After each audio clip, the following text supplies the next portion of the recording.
وخير الناس أنفعهم للناس dadka waxa u khayr badan buu nebigu yidhi dadka waxa u khayr badan anfacuhum linnaas ka dadka ugu nafci badan ugu waxtar badan qofka mu'minka ahi meeshuu joogaba waa waxtar si awgeed buu nebigu calayhi salaatu wasalaam wuxuu leeyahay dadkaba waxa ugu fiican qofka dadka ugu waxtarsan waxtarku iyo qofku waxa uu qabanayo oo la tilmaamayo inuu qofka muslimka ahi uu yahay dadoo dhan qof anfaca lama laha waa anfachum lilmu'miniin lama odhan xadiidka u fiirso wa anfachum linnaas baa la yidhi waa dadka qofka ugu waxtar badan isla xadiid labaadoo jaabir laga warinaya imaamu muslim soo saaray nebigu calayhi الsalaatu wasalaam wuxuu leeyay man istaطaaca minkum an yanfaca akhaah falyafcal markii ay sheegeen cid wax dadka ku akhridaa inay jirto oo wax ku tufta ayuu nebigu wuxuu yidhi calayhi الsalaatu wasalaam man istaطaaca minkum an yanfac akhaah qofka idinka mid ee awooda walaalkii inuu wax taro falyafcal ha yeela buu nebigu yidhi calayhi الsalaatu wasalaam haddaba nafcigaasi nafci dunawiyana wuu noqon karaa nafci ukhrawiyana wuu noqon karaa qofka waxtarkiisu dadku inta badan waxtarka adduunyay jecel yihin laakiin waxaa ka mudan waxtarka aakhiro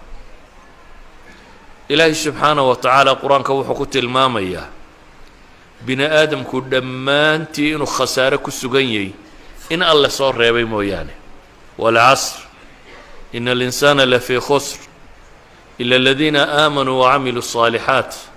watawaasaw biاlxaqi watawaasaw bالصabr rabu samaawaat baa dhaaranaya markuu dhaartay kadib ayaa ilaahay wuxuu leeyahay ina اlinsaana lafii khusr dad aayaddaa u fiirsato marka hore waa qasam iyo dhaar baa lagu bilaabay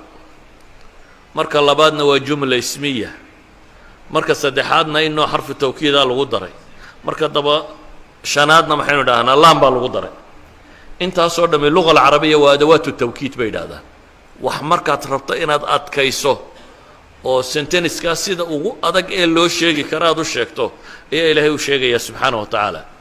ilaahay intuu dhaartay buu wuxuu leeyahay aadanuhu insaanka qofka la yidhaahdaa khasaaru ku sugan yihi wax kasta uu yahay